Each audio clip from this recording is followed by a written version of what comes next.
الحمد للہ رب العالمین الصلاۃ والسلام علی رسولہ الامین وعلی آلہ واصحابہ اجمعین والعاقبۃ للمتقین. اما بعد، عزیز دوستوں اور چھوٹے بچوں، السلام علیکم ورحمۃ اللہ وبرکاتہ. اعوذ باللہ من الشیطان الرجیم، بسم اللہ الرحمن الرحیم. یا ایھا الناس قد جاءتکم موعظۃ من ربکم وشفاء لما فی الصدور قل بفضل اللہ وبرحمتہ وبذلک فلیفرحوا هو خیر مما یجمعون. صدق اللہ العظیم. عزیز دوستوں، ابھی آپ کے سامنے جو آیت تلاوت کی گئی، جو پڑھی گئی، وہ سورہ یونس کی آیت ہے. سورہ یونس، یہ آیت میں اللہ تعالیٰ کہہ رہے ہیں کہ یا ایھا الناس، اے لوگوں، یا ایھا الناس، اے لوگوں. کہاں کے لوگ؟ صرف مکے کے لوگ، مدینے کے لوگ، طائف کے لوگ نہیں، پوری دنیا کے لوگ. اے دنیا کے لوگوں، قد جاءتکم موعظۃ من ربکم، تمہارے رب کی طرف سے ایک نصیحت آئی ہے. نصیحت کیا ہے؟ ایک شخص ہے غلط کام کر رہا، تو آپ جا کے اس کو نصیحت کرتے کہ بھائی یہ چیز آپ کے لیے صحیح نہیں ہے.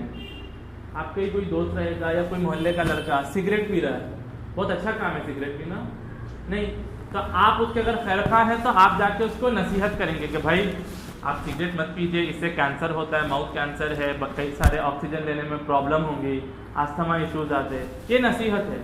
قد جاءتکم من ربکم موعظۃ من ربکم، تمہارے رب کی طرف سے اب نصیحت آئی. یعنی کہ انسان ابھی قابل نہیں ہے، نہ قابل ہو سکے گا کہ اپنے بل پہ اپنے لیے اور پوری دنیا کے لیے یہ چیز طے کر سکے کہ کیا چیز صحیح ہے اور کیا غلط ہے. اپنے بلبوتے پہ نہیں کر سکتا، تو کون کرائیں گا اس کو طے کہ کیا صحیح ہے کیا غلط؟ وہ اللہ تعالیٰ اپنے نبی اپنے رسولوں کے ذریعے سے. اب اللہ تعالیٰ نصیحت بھیج دیا ہے من ربکم. اب یہ نصیحت کیا کریں گی؟ وشفاء لما فی الصدور، تمہارے دلوں کے لیے ایک شفا ہے. ونٹر آ رہا، ونٹر کے بعد سمر آتا، پھر واپس بارش کا موسم آتا، پھر واپس ونٹر آتا، یہ سائیکل چلتے رہتا ہے. جیسے ہی موسم میں تبدیلیاں آتی ہیں تو انسان بیمار پڑ جاتا. اب وہ بیماری سے نکلنے کے لیے کیا کرتے ہیں؟ ڈاکٹر کے پاس جاتے ہیں. ڈاکٹر بولتے ہیں پیراسیٹامول لو، ڈولو لو، زیادہ ہائی فیور رہی تو پرسکرائب کرتے ہیں یہ دوائی لو. اب وہ دوائی کیوں لیتے ہیں؟ وہ دوائی لینے سے آپ ہیل ہوتے، آپ صحت مند ہوتے، آپ کو شفا ملتی. اب دلوں کے اندر جو روگ ہے، انسان دوسرے انسان سے حسد کرتا، جلن، یہ جو روگ رہتے، اس روگ کی شفا ہے قرآن. اس روگ کی شفا ہے. شفاء لما فی الصدور، شفاء لما فی الصدور، قد جاءتکم موعظۃ من ربکم وشفاء لما فی الصدور ھدی ورحمۃ للمؤمنین. اب یہ جو ہے ہدایت اور رحمت ہے کن کے لیے؟ جو لوگ ایمان لے کے آئے، جو مومن لوگ ہیں. یہ آیت سورہ یونس کی ہے. تو اس میں یہ چیز ہم کو معلوم چلی کہ اب اللہ تعالیٰ ایک نصیحت بھیجے. اس نصیحت کو ہم کیا بولتے ہیں؟ اس نصیحت کو ہم کیا بولتے ہیں؟ وہ قرآن ہے. وہ نصیحت کیا ہے؟ قرآن ہے. اب قرآن کے ذریعے سے جو ہے کیا چیز صحیح ہے اور کیا چیز غلط ہے، اس کا فرق کر دیا جائے گا. لوگوں کے دلوں کے اندر جو روگ ہے، دشمنی، حسد، جلن، کینہ، بغض، یہ تمام چیزیں ان قرآن کے ذریعے سے دور کی جائیں گی. اور اب یہ رحمت ہے اور ہدایت ہے کن کے لیے؟ قرآن سب کے لیے ہے، لیکن ہدایت کن کو ملیں گی؟ اب جو لوگ اس کے اوپر ایمان لائیں گے، جو لوگ مانیں گے، وہ لوگ کو ہدایت کھلیں گی، ہدایت کا راستہ. اب جو شخص ماننے کے لیے تیاری نہیں ہے کہ نہیں یہ ہے ہی نہیں یہ کتاب، کوئی صاحب لکھ دیے 1500 سال پہلے، اس کے لیے تو ہدایت کھل نہیں سکیں گی. تو یہ ہدایت ان لوگ کے لیے. دوستوں، ہم ابھی جس دور میں رہ رہے ہیں، قرآن کو تقریباً نازل ہو کے 1460 سال، یعنی کہ 1460 ایئرس ہو گئے قرآن کو نازل ہو کے. قرآن کا نزول جب شروع ہوا، حضور 40 سال کے تھے. کون سی عیسوی تھی؟ 610 عیسوی، 610 AD. اور آج ہم کون سے سال میں ہیں؟ 2019 میں ہیں، 2019. تو تقریباً کیلکولیٹ کیے تو 1460 ایئرس ہو گئے. اب یہ 1460 ایئرس میں آپ تاریخ پڑھیں گے تو بہت سارے دور آئے ہیں. ہم پورے پیچھے کے لیے دیکھیں گے، قریب کا دیکھیں گے. جب قرآن کو نازل ہو کے 1400 سال مکمل ہو گئے، 1400 سال، یعنی کہ اسلامی کیلنڈر کے مطابق آج سے 40 سال پہلے، آج کون سا اسلامی کیلنڈر کا سال چل رہا ہے؟ 1441 اسلامک کیلنڈر چل رہا ہے. تو جب 1400 ہوا یعنی کہ آج سے 40 سال پہلے, تو کئی سارے مقامات پہ بہت بڑا جشن ہوا. کیوں ہوا؟ وہ جشن کو کیا بولے؟ جشن نزول قرآن, کہ قرآن جو ہے اس کو نازل ہو کے کتنے سال ہو رہے؟ 1400 سال پہ 400 سال ہو رہے. تو تقریباً 1965 کا دور تھا. اب اس میں بہت سارے کمپٹیشنز ہیں, بڑے بڑے کمپٹیشنز ہیں. قرات کا کمپٹیشن ہوا, تلاوت کا کمپٹیشن, بڑے بڑے قاری جو ہے اس میں آ کے پارٹیسپیٹ کیے, اچھی اچھی آواز میں تلاوت کیے قرآن کو. قرآن جو ہے سونے سے, گولڈ سے قرآن جو ہے وہ لکھا گیا تھا. اتنا بڑا قرآن جو ہے وہ گولڈ سے لکھا گیا, انک سے پرنٹ نہیں کیے بلکہ گولڈ سونے سے قرآن کو جو ہے لکھے. پوری آیتیں 6600 جتنی آیتیں ہیں وہ کس سے لکھے؟ گولڈ سے لکھے. اور بہت سارا اس کا احترام ہوا. تو یہ تمام چیزیں اگر آپ اس پہ غور کریں تو آپ کو معلوم چل رہا ہے کہ قرآن یہ جو کتاب ہے اس کی بہت عزت کر رہے ہیں لوگ. کر رہے یا نہیں؟ بہت عزت کر رہے ہیں. سائنس کی کتاب کوئی گولڈ سے نہیں لکھے آج تک, تیلگو کی کتاب ہندی کی نہیں لکھے, لیکن قرآن پہ گولڈ 6000 آیتیں گولڈ سے لکھے, یعنی کہ کتنا پیسہ خرچ کرے اس کے اوپر. اب یہ اور کمپٹیشنز ہوئے.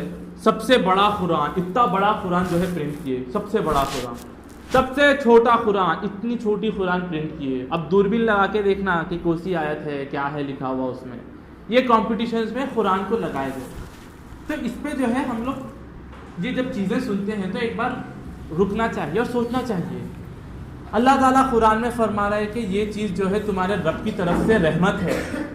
تو وہ رحمت کو لوگ کیسے استعمال کر رہے ہیں؟ سونے سے لکھنے میں استعمال کر رہے ہیں. بڑا قرآن بنا رہے, چھوٹا قرآن بنا رہے, جشن کر رہے, تلاوت کر رہے, ان چیز. تو ایک سوال پیدا ہوتا ہے کہ کیا قرآن کا یہی مقصد ہے؟ کیا مقصد یہ ہے کہ قرآن کو اچھے سے سونے کی ہینڈ رائٹنگ میں لکھا جائے, اچھی آواز میں تلاوت کیا جائے, بڑا قرآن چھوٹا قرآن یہ سب بنایا جائے؟ کہ یہ ہے اس کا مقصد؟ نہیں, یعنی کہ اس کا مقصد کچھ اور ہے. اور اسی نسبت سے آج احتسام صاحب اور جو دیگر افراد ہیں وہ لوگ سوچ کے یہی موضوع رکھے کہ قرآن کے ہم پر حقوق کیا ہے, قرآن کے ہم پہ حقوق کیا ہے, ہمیں قرآن سے حاصل کیا کرنا ہے, کیا چیز ہم کو اخذ کرنا ہے. آپ تیلگو پڑھتے, تیلگو کی کتاب یا انگلش کی کتاب پڑھتے ہیں تو اس کا مقصد کیا رہتا کہ آپ انگلش زبان سیکھیں, سیکھ کر لوگوں سے بات چیت کریں اور اس کے ذریعے سے جو بھی دروازے کھلتے ہیں, کیریئر میں دروازے کھلتے ہیں, اکیڈمکس میں دروازے کھلتے ہیں, اس میں ترقی کریں. یہ مقصد ہوتا. تو ویسے قرآن کے بھی کچھ حقوق ہیں, کچھ اس کے مقصد ہیں. قرآن کی آیتوں پہ ہمارا جو ایمانیات ہے, قرآن ہے, پھر احادیث ہے, ان پر جب غور کریں گے تو آپ 5 براڈ کیٹیگریز میں قرآن کے حقوق کو یہ سیٹ کر سکتے ہیں. کتنے کیٹیگریز میں؟ 5 کیٹیگریز میں. پہلے ہم جو ہے سرسری طور پر پڑھ لیں گے کہ یہ 5 کیا ہے, پھر اس کے اوپر تھوڑا غور و فکر کریں گے کہ تفصیلات کیا ہے ان چیز کی. اب سب سے پہلا جو قرآن کا حقوق ہے, قرآن کا جو مطالبہ ہے وہ یہ ہے کہ قرآن کو مانا جائے, کہ تم مانو کہ یہ شے جو ہے اللہ کی کتاب ہے. اور مانو بھی ایسے ہی مت دوسری کتابوں کی طرح, بلکہ مانو جس طرح اس کو ماننے کا حق ہے. یہ سب سے پہلے قرآن کا حقوق ہے. دوسرا حقوق کیا ہے کہ قرآن ابھی جب تم مان لیے تو اس کو اس طریقے سے پڑھا جائے جس طریقے سے اس کا پڑھنے کا حق ہے, اس طریقے سے پڑھا جائے. یہ دوسرا حقوق ہے. اب تیسرا, پڑھ لیے, جو پڑھے وہ سمجھ میں آیا, یعنی کہ اب قرآن سمجھو, اسے سمجھنے کی کوشش کرو جس طریقے سے اس کو سمجھنے کا حق ہے. اب سمجھ بھی لیے قرآن, اس کے آگے اب عمل کرو. بات سمجھ میں آ گئی تو ابھی عمل کرو, اور وہ بھی کیسے؟ عمل ایسے کرو جیسا عمل کرنے کا حق ہے. اب 4 آ گئے عمل, آخری 5واں کیا رہ سکتا؟ آپ کو معلوم چل گئی یہ چیزیں. اب 5واں آخری مرحلہ کیا رہ سکتا؟ کیا رہ سکتا؟ دوسروں تک. یس, یہی ہے. اب مان لیے قرآن کو, پڑھ لیے, سمجھ لیے, عمل بھی کر رہے. اب آخری حقوق کیا ہے قرآن کا کہ اب اس کو پہنچاؤ, اسے پھیلاؤ. یہ قرآن کی جو دعوت ہے اسے دوسروں تک لے کر جا کے بتاؤ جس طریقے سے اس کا بتانے کا حق ہے. یہ قرآن کی جو ہے 5 حقوق ہے ہمارے اوپر. ہر مومن بندہ، ہر مسلمان جو ہے اس کے اوپر یہ 5 حقوق فرض ہے یہ چیزیں. اب ہم قرآن کی روشنی میں ان تمام چیزوں کو احادیث کی روشنی میں مختصر سا وقت ہے ہمارے پاس، اس میں سمجھنے کی کوشش کریں گے کہ کیا قرآن اس میں مطالبہ کیا کر رہا ہے. سب سے پہلا کیا حقوق تھا قرآن کا؟ قرآن کا پہلا حقوق کیا تھا؟ قرآن کو مانا جائے. ٹھیک ہے، آپ ابھی سائنس پڑھنا چاہ رہے ہیں تو آپ کا سب سے پہلے یہ رہتا ہے کہ یہ سائنس کی کتاب ہے، مانو.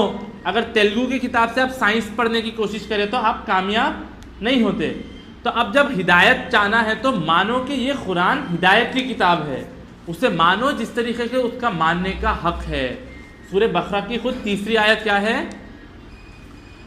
الف لام میم ذالک الکتاب لا ریب فیہ ھدی للمتقین الذین یؤمنون بما انزل الیک وما انزل من قبلک. وہ لوگ جو ایمان لائے اس کتاب کے اوپر اور اس کتاب کی جو اس سے پہلے نازل ہو گئی. قرآن سے پہلے کون سی کتاب نازل ہوئے تھے؟ توریت ایک تھی، انجیل ایک تھی، زبور ایک تھی، اور ہر قوم میں جہاں نبی ہے وہاں پر کوئی نہ کوئی کتاب تھی. قرآن میں صرف 4 کا ذکر ہے قرآن کو ملا کے. اس کتاب کے اوپر اب ایمان لانا ہے. اب اس ایمان کے 2 درجے ہیں. اس ایمان کے 2 درجے ہیں. ہم ایمان مفصل، ایمان مجمل پڑھتے ہیں، سب بچپن میں سیکھے، حفظ کیے، یاد ہے. آمنت باللہ کما ہوا باسمائہ و صفاتہ و قبلت جمیع احکامہ اقرار باللسان، کہ اپنے زبان سے اس بات کو تصدیق کرو، اس بات کو بولو کہ یہ جو شے ہے، یہ جو کتاب ہے، یہ کس کی ہے؟ کوئی صاحب لکھے ہوئے 1500 سال پہلے کی کتاب نہیں ہے، بلکہ یہ اللہ کی طرف سے نازل کردہ کتاب ہے. یہ اقرار باللسان. اور الحمدللہ یہ اللہ کا بہت بڑا فضل ہے کہ ہر مسلمان، جتنے بھی دنیا میں 1-2 ارب یعنی کہ 2 بلین جتنے بھی مسلمان ہیں، سب زبان سے تقریباً اقرار کرتے ہیں کہ یہ کتاب جو ہے کسی کی لکھی ہوئی کتاب نہیں ہے، بلکہ اللہ تعالیٰ کی نازل کردہ کتاب ہے. یہ ہر شخص اعتراف کرتا ہے زبان سے. اللہ تعالیٰ کم سے کم یہ ہمت مسلمانوں کو ہر دور میں دیا ہے کہ زبان سے کم اقرار کرے کہ یہ شے اللہ کی کتاب ہے. لیکن یہاں پر ابھی بات ختم نہیں ہو جاتی. اقرار باللسان کے آگے وتصدیق بالقلب. اب آپ کا دل گواہی دے اس بات کے کہ یہ شے جو ہے یہ واقعی میں اللہ کی کتاب ہے. زبان سے ایک بات بول دیے صحیح، آگے کی شے کیا ہے کہ آپ کا دل بھی اس بات کو گواہی دینا چاہیے. زبان سے کہہ بھی دیا لا الہ تو کیا حاصل؟ دل و نگاہ مسلمان نہیں تو کچھ بھی نہیں. ایک شخص زبان سے بول رہا ہے لا الہ الا اللہ محمد رسول اللہ، لیکن آنکھوں سے، دلوں سے وہ تمام کام کر رہا ہے جس سے اسلام منع کیا، تو انہیں حقیقت میں کوئی مسلمان تو نہیں ہوتا. حقیقت میں قانونی سطح پر مسلمان ہو سکتا ہے.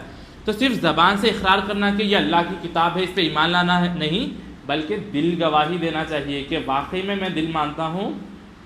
اور یہ جو ہے یہ تمام چیزیں سیلف انٹروسپیکشن، پرسنالٹی ڈیولپمنٹ، ہر شخص جو ہے اس بات پر سوچنا چاہیے کہ جب میں اقرار کر رہا ہوں، ہر دن قرآن پڑھ رہا ہوں، ہر دن نماز میں قرآن پڑھ رہا ہوں، امام صاحب کے پیچھے قرآن سن رہا ہوں، تو واقعی میں مجھے یقین ہے کہ یہ اللہ کا کتاب ہے. اب یہ ہر شخص جو ہے اپنا ایمان، اپنا جائزہ لے کہ میں کتنا سمجھتا ہوں کہ یہ اللہ کا کتاب، کہ یہ اللہ کی کتاب ہے، کتنا مجھے یقین ہے اس کے اوپر یہ اللہ کی کتاب ہے. اب ہر شخص جو ہے اس کے اوپر جائزہ لینا چاہیے. تو یہ سب سے پہلا جو ہے حق ہے. اور جیسے کہ ابھی آیت میں آ گیا کہ قل بفضل اللہ و برحمتہ، کہو کہ اللہ کا فضل ہے اور یہ رحمت ہے. یہ قرآن اللہ کی طرف سے ایک رحمت ہے. یہ جتنے بھی ہم لفظ استعمال کرتے ہیں، محبت، پھر شفقت، کائنڈنس، ایمان، یہ تمام چیزیں دکھنے میں نہیں آتی. یہ تمام چیزوں کو ہم دیکھ نہیں سکتے. ہم بول نہیں سکتے احتسام بھائی یہ قرآن کے اوپر جو ایمان لانا ہے ذرا ایمان بتائیے کس طریقے سے ہوتا ہے. یہ تمام ایبسٹریکٹ چیزیں ہیں. لیکن اللہ قرآن میں کیا فرما رہا ہے؟ قل بفضل اللہ، کہو کہ یہ قرآن جو ہے اللہ کا فضل ہے اور اللہ کی رحمت ہے. یعنی کہ اگر اللہ کی رحمت کو کسی اسٹرکچر میں دیکھنا ہے تو وہ یہ قرآن ہے. یہ قرآن جو ہے اللہ کی رحمت ہے. تو دل کو تصدیق کرنا یہ بہت ہی چیلنجنگ چیز ہے کہ واقعی میں ہمارا دل اس بات کو گواہی دے. اور یہ جو قرآن کو ماننا ہے، ایمان لانا ہے قرآن کے اوپر، ایمان ماننا، وہیں سے ماننا لکھنا ہے، ماننا نکلا ہے. تو ایمان جب ہمارا ایمان ہوگا قرآن کے اوپر تو بقیہ جو 4 حقوق ہے قرآن کے تبھی ہم آمادہ ہوں گے اس کو پورا کرنے کے لیے. اگر ایمان ہی نہیں رہے گا قرآن کے اوپر تو آگے ہمت بھی نہیں کرے گا شوق انسان بڑھ کے کوئی تحقیق کرنے کی ان تمام چیزوں کی. تو ایمان اس کے اوپر لانا لازم ہے، قولی اور قلبی، کہ آپ اقرار بھی کر رہے ہیں زبان سے اور دل آپ جو کچھ کہہ رہے ہیں اس بات کی گواہی دے رہا ہے کہ ہاں یہ بات بالکل صحیح ہے. تو یہ سب سے پہلا مرحلہ ہے. اب اس کے دوسرے کے بعد آپ مان لیے، اب اس کو ماننے کے بعد آپ پڑھنا شروع کریں گے. تو دوسرا حقوق یہ ہے کہ پڑھو قرآن کو اس طرح جس طریقے کے اس کا پڑھنے کا حق ہو. اب سب سے پہلا حق یہ آتا ہے کہ انسان جو ہے قرآن کو تجوید کے ساتھ بہت ہی خوبصورت انداز میں پڑھے، تجوید کے ساتھ.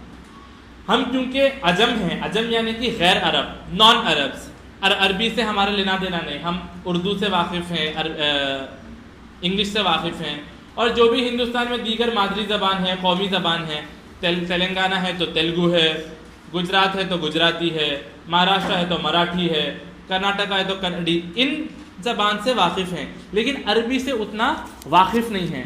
تو ہمارا جو لہجہ ہے، پروناؤنس کرنے کا لہجہ ہے، وہ اس میں تھوڑا بہت اختلاف آتا ہے. اب ایک ہی آدمی تمل ناڈو کا، اس کی انگلش میں، اور ایک شخص دلی کا ہے اس کی انگلش میں زمین و آسمان کا فرق رہتا. اے مین کم اینڈ گو، اس طریقے سے تمل ناڈو کا آدمی بات کرتا، واٹ آر یو ڈوئنگ، یہ اس کا لہجہ رہتا ہے. لیکن وہی دلی کا یا کہیں دوسرا شخص بات کرا تو وہی واٹ آر یو ڈوئنگ اس کو اچھے سے لہجے میں بات کرتا ہے. تو تجوید اس طریقے سے ہونی چاہیے کہ قرآن کا حق ادا ہو رہا ہے.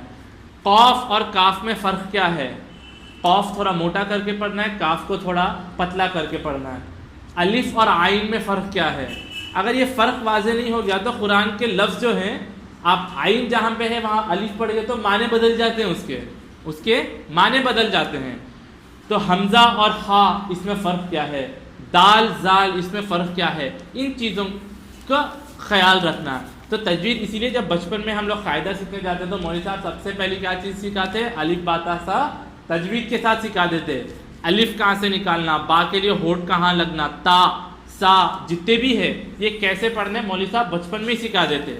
تو تجوید کا جو ہے خیال رکھنا ہے سب سے پہلی چیز، کس میں؟ پڑھنے میں.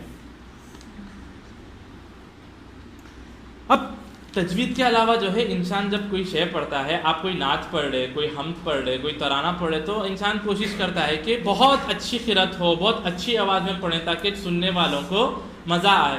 تو جب قرآن کا انداز جو ہے شاعری کا انداز نہیں ہے، نہ ہی کوئی واقعے کا انداز ہے، بلکہ یہ ایک یونیک انداز ہے کہ اس میں شاعری بھی ہے، اس میں واقعات بھی ہے. تو ایک بہت ہی یونیک کمپوزیشن ہے قرآن کا. اور اللہ تعالیٰ قرآن میں یہ خاصیت رکھا ہے کہ قرآن کو جو ہے انسان آواز میں پڑھ سکتا ہے. انسان قرآن کو آواز میں پڑھ سکتا ہے. آپ سائنس کی کتاب پڑھنے بیٹھے، سائنس آپ یہ گاتے ہوئے نہیں پڑھ سکتے، gravitational force equal M equal C square, ایسا نہیں پڑھ سکتے آپ سائنس کی کتاب کو، ایسا نہیں پڑھ سکتے. تو لیکن اللہ تعالیٰ قرآن میں یہ لذت رکھا ہے کہ انسان جو ہے قرآن کو اچھی قرأت میں پڑھ سکے. لہذا مصر میں جو ہے، مصر ایجپٹ میں 2 آوازیں بہت مشہور ہوئی تھیں.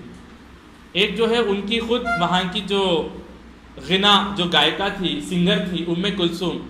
جب 1990s کی بات ہے، جب کہیں بھی وہاں پہ کلثوم کا کوئی کانسرٹ ہوتا یا کوئی ایونٹ ہوتا، لاکھوں ہزاروں کی تعداد میں جو ہے مصری جمع ہو جاتے وہاں پہ اس کا گانا سننے کے لیے. ایک اس کی آواز مصر میں بہت مشہور ہوئی تھی، اور دوسری قاری عبدالباسط عبدالصمد، ان کی قرأت بھی بہت مشہور ہوئی تھی، نہ صرف مصر میں بلکہ پوری دنیا میں عبدالصمد کی قرأت بہت مشہور ہوئی تھی. اور جہاں کوئی عبدالصمد کا کانفرنس ہوتا، کوئی قرأت کی ہوتی، لاکھوں کے تعداد میں جو ہے لوگ شرکت کرتے، کیونکہ اللہ تعالیٰ کی آواز میں اتنی لذت دیا کہ لوگ سننے کے لیے آتے تھے. تو تجوید کے ساتھ اچھے سے پڑھنا اور اچھی تلاوت کرنا، اس کے اوپر پریکٹس کرنا. اب روز اس چیز کا اہتمام کرنا، یہ نہیں کہ ایک بار کر لیے تجوید، مولوی صاحب بچپن میں سکھا دیے، اب اس کے اوپر توجہ دینے کی ضرورت نہیں، بلکہ اس کا روز اہتمام کرنا، روز قرآن پڑھنا. اور سب سے بہتر سمے قرآن پڑھنے کا کیا ہو سکتا ہے؟ دوپہر کا وقت ہو سکتا ہے، فجر اور اس سے پہلے یہ جو تہجد کے دور کا وقت رہتا ہے، یہ سب سے بہتر وقت رہتا ہے قرآن پڑھنے کا. سب سوتے رہتے ہیں، کوئی چرند پرند کی آواز نہیں، ایک سناٹا سا رہتا ہے، اس میں اللہ تعالیٰ پہلے آسمان تک، ہمارا تصور ہے کہ 7 آسمان ہے رائٹ، ویسے اللہ تعالیٰ پہلے آسمان تک آتا ہے. اب کیسے آتا ہے ہم کو نہیں معلوم، اللہ تعالیٰ اپنے جو بھی ان کی شخصیت ہے اس کے ساتھ آتے ہیں یا کیسے آتے ہیں وہ اس پہ ہم کو تحقیق کرنے کی ضرورت نہیں، لیکن اللہ اپنے بندے کا کلام سننے کے لیے پہلے آسمان تک آتا ہے تہجد کے وقت. اب اس کیفیت میں جب بندہ تلاوت کر رہا ہے قرآن کی تہجد کے نماز میں تو اس کی کیفیت ہی بالکل الگ رہتی. تو ایک کوشش کرنا چاہیے کہ ہم لوگ جو ہے ہمارا وقت ایسا بنائیں کہ ہم لوگ جلدی سو کے فجر اور تہجد کے وقت کا جو درمیان ہے، یعنی کہ ابھی ونٹر ہے تو ایک 4:30-5 بجے کے قریب بھی اٹھ گئے وہاں پہ تلاوت کر رہے ہیں، تہجد کا اہتمام کر رہے ہیں، تو اس کی کیفیت ہی الگ ہوتی ہے، انسان کا مزاج بدلتا ہے. ہمارے اس میں جو ہے نا ٹائم کی پابندی بہت کم ہے، لوگ جو ہے 5 بجے بہت کم اٹھتے ہیں، لیکن جو پنڈت ہے آپ پنڈتوں کو دیکھیں گے 5 بجے نہیں 4:30 بجے اٹھ کے انہیں گھنٹی بجاتا رہتا، اور ونٹر آؤ سمر آؤ ٹھنڈے پانی میں جا کے اسنان لیتا، ٹھنڈے پانی میں جا کے نہاتا. تھوڑا یہاں پہ ٹھنڈی آ گئی تو مسلمان لوگ وضو کے علاوہ تیمم کو دیکھتے، مٹی کہاں ہے بھائی ذرا کر لیں گے تیمم، بہت ٹھنڈا ہے پانی نہیں ہوتا. مفتی صاحب پانی گرم نہیں کہتے، مفتی صاحب پانی میں ہاتھ ڈالنے نہیں ہو رہا، ذرا گرم کیجیے نا، وضو کرنے نہیں ہو رہا. ہمارا اتنی کمزوری ہے ہمارے آج کے دور میں. لیکن جو پنڈت لوگ ہیں غلط عقیدہ رکھنے کے بعد بھی ٹھنڈا پانی صبح 4:30 کو اٹھ کے نہاتا انہیں، اور وہ بھی نہانے کا سویٹر نہیں پہن لے کے آ جاتے، موجے سویٹر ایسا مفلر ایسا ڈال لے کے نہیں، وہی ایک دھوتی یہاں سے تہبند باندھ لیے، وہ ناڑا ڈال لے کے آ کے گھنٹی ہلاتے ہوئے اپنا جو بھی پاٹ یہ سب پڑھتا.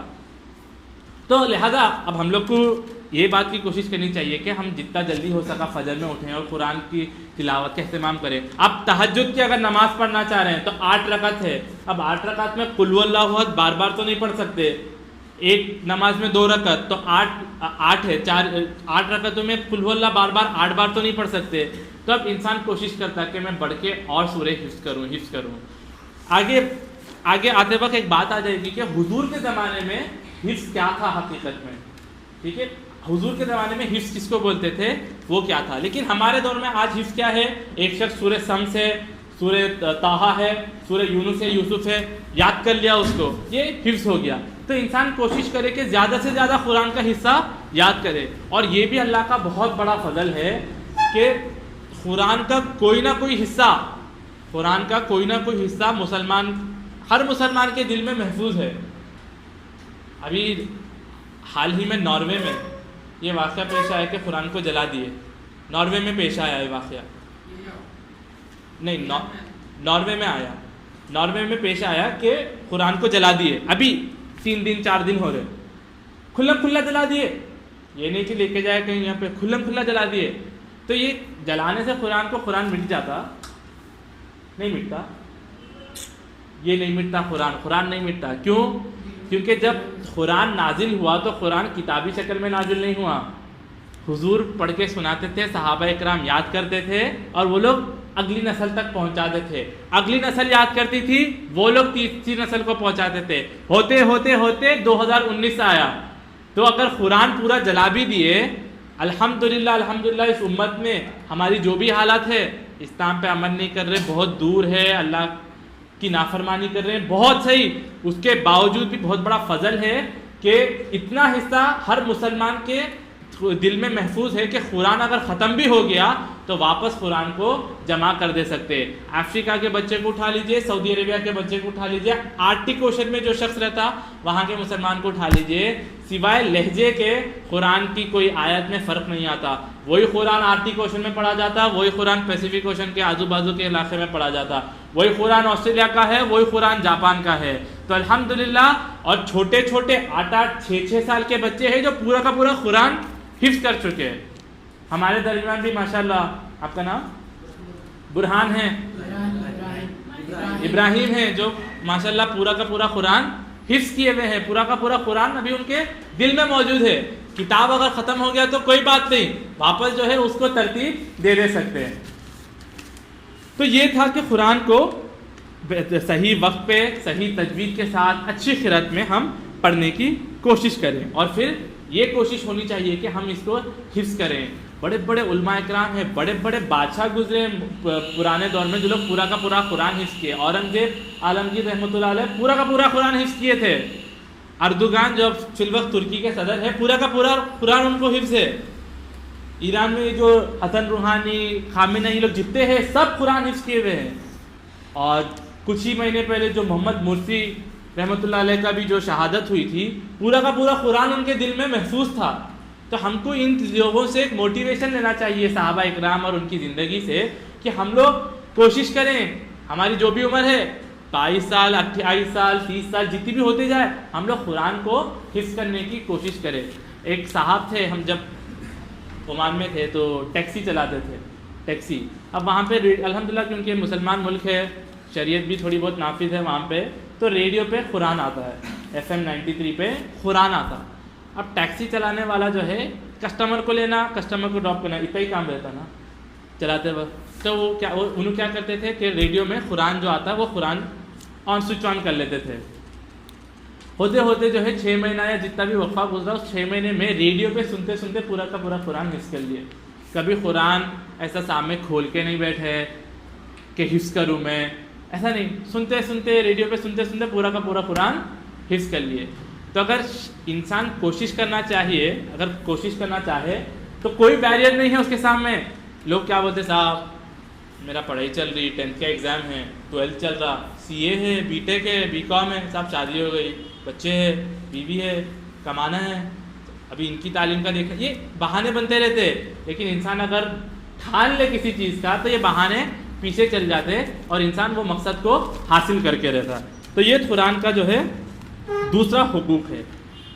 تو پہلا تھا اسے ماننا اور دوسرا تھا اسے پڑھنا. اب تیسرا کیا ہے؟ آپ پڑھ لیے، سمجھ میں بھی آیا کچھ، پڑھ لیے عربی میں الحمدللہ رب العالمین لو انزلنا ھذا القرآن علی جبل لرأیتہ خاشعا، پڑھ لیے عربی بہت اچھے سے پڑھ لیے تجوید کے ساتھ. اب سمجھ میں بھی آ رہا ہے یہ قرآن کیا کہہ رہا ہے. تو تیسرا اہم حقوق یہ ہے کہ ہم قرآن کو سمجھ کے پڑھے. کتنے کی جو ہے پردے، کتنے کی بہت بڑی بڑی فصیلیں، دیواریں ہمارے سامنے علماء کرام حائل کر دی، ارے سمجھ کے پڑھے تو میاں بہک جاتے، اسلام کے دائرے سے نکل جاتے، الگ الگ کیا کی تعبیراں کرنے لگتے. سمجھ کے نہیں پڑھنا، پڑھ لیے ناظرہ ثواب مل گیا بس کافی ہے. نہیں، قرآن کہتا ہے کہ مجھے سمجھ کے پڑھو. یہ جتنی بھی یہ کہتے ہیں کہ 17 علوم چاہیے قرآن سیکھنے کے لیے، تو قرآن سیکھنے کے لیے 17 علوم نہیں چاہیے. قرآن سیکھ کے مفتی جو بنتے، جو لوگ عالم بنتے، جو لوگ قاضی بنتے، ان چیزوں کے لیے یہ 17 علوم چاہیے. جو بھی 17 علوم ہیں، احادیث کا، فقہ کا، میڈیسن کا، یہ جو معاشی کا، اکنامکس کا، یہ تمام کس کے لیے چاہیے؟ سمجھنے کے لیے نہیں، بلکہ قرآن سمجھ کے آپ اگر قاضی بننا چاہ رہے، مفتی بننا چاہ رہے، اس کے لیے چاہیے. قرآن سمجھنے کے لیے اتنے علوم نہیں چاہیے، بلکہ الٹا اگر آپ قرآن کو سمجھ کے پڑھے، یہ 17 علوم میں سے کتنے کی علوم کے بنیادی چیزیں آپ کو خود سمجھ میں آ جائیں گی. تو تیسری اہم چیز یہ ہے کہ قرآن کو جو ہے سمجھ کے پڑھے. اور بالخصوص کیونکہ ہم لوگ جو ہے ہندوستانی ہیں، چاہے وہ انڈینز ہو، پاکستانی